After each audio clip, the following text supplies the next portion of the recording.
Welcome to my channel. দেখো, আমরা যে ইতিহাসের সিরিজটা চালু করেছিলাম তার আজকে সেকেন্ড পার্টটা নিয়ে চলে এসেছি। মানে এই ভিডিওটার অ্যাকচুয়ালি সেকেন্ড পার্ট, কিন্তু আমি তার মধ্যে অনেক ভিডিও আপলোড করে দিয়েছি শর্ট কোশ্চেনের। তোমরা কিন্তু সেগুলো দেখতে থাকো। তো আজকে টাইম নষ্ট না করে আমরা কিন্তু দেখে নেব। দেখো, প্রথম প্রশ্নটা কি আছে, কত সালে Bengal state prisoners regulation pass হয়? এটা কত সালে পাস হয়েছিল? 1818 সালে পাস হয়। পরবর্তী প্রশ্ন কি আছে, কত সালে দাদাভাই নৌরোজি যুক্তরাজ্যের হাউস অফ কমন্সের প্রথম ভারতীয় সদস্য হন? যুক্তরাষ্ট্রের মানেই ওই বিদেশের সদস্য হয়েছিলেন, সেটা হয়েছিলেন 1893 সালে। ঠিক আছে, সরি 1892 সালে হয়েছিলেন।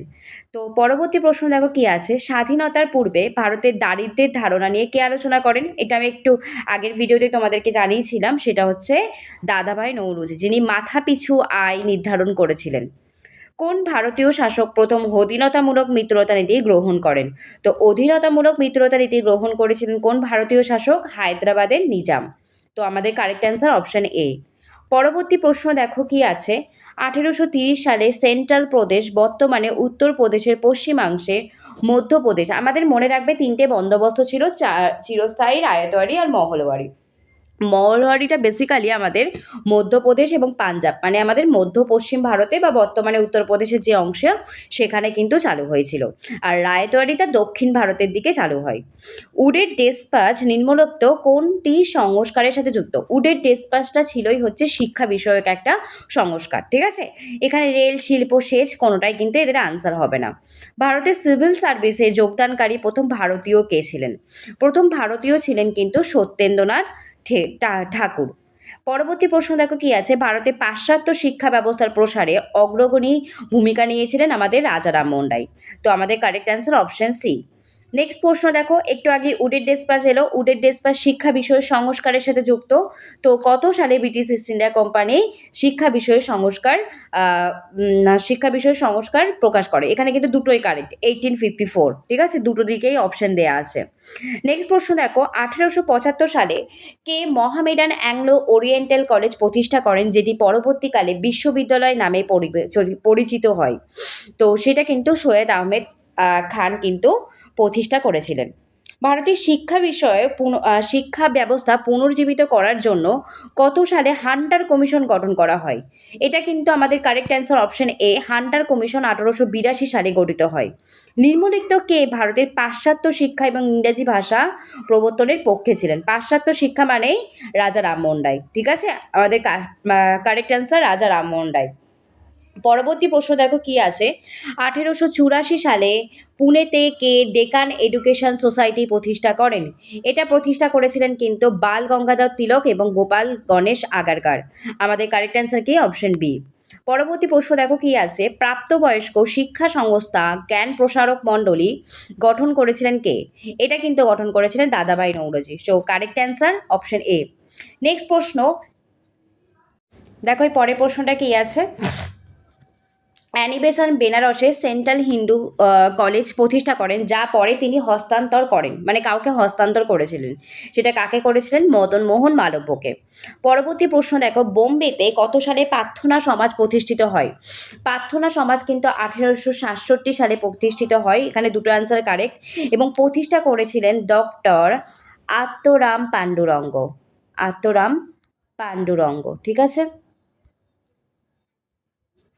এবারে আমরা চলে যাব নেক্সট প্রশ্ন, 42 নম্বর প্রশ্ন। দেখি আমাদের 42 নম্বর প্রশ্ন কি আছে, আত্মসম্মান আন্দোলন কে শুরু করেন? ঠিক আছে, যার মূল উদ্দেশ্য ছিল এমন একটা সমাজ তৈরি করা যেখানে পিছিয়ে থাকা জাতিরাও সমান অধিকার পাবে। এটা কিন্তু ইভি রামাস্বামী নায়ার প্রতিষ্ঠা করেছিলেন, এবং এই মুভমেন্টটাকে ইংলিশে বলে সেলফ রেসপেক্ট মুভমেন্ট। কি বলা হয়? সেলফ রেসপেক্ট মুভমেন্ট বলা হয়। এটা মাথায় রাখবে তোমরা। নেক্সট প্রশ্ন দেখো কি আছে, 43, অস্পৃশ্যতা দূরীকরণ এবং সমাজে পিছিয়ে পড়া শ্রেণীদের উন্নতির জন্য কত সালে মহাত্মা গান্ধী হরিজন সেবক সংঘ প্রতিষ্ঠা করেন? হরিজন সেবক সংঘ প্রতিষ্ঠা করেছিলেন কিন্তু 1932 সালে। আমাদের কারেক্ট অ্যান্সার কি? 1932। নেক্সট প্রশ্ন দেখো কি আছে, ভারতের প্রথম যে খ্রিস্টান ধর্ম প্রচারক সংস্থা শ্রীরামপুর মিশনকে প্রতিষ্ঠা করেন? এই শ্রীরামপুর মিশনটা কিন্তু প্রতিষ্ঠা করেছিলেন উইলিয়াম কেরি।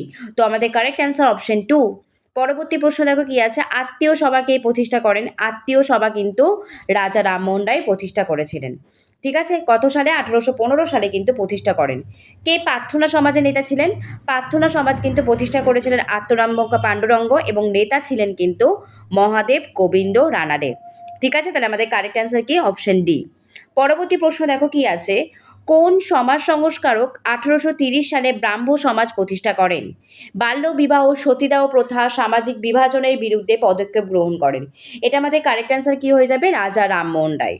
ঠিক আছে, নেক্সট প্রশ্ন দেখো কি আছে, ব্রাহ্ম সমাজের প্রথম আচার্য কে ছিলেন?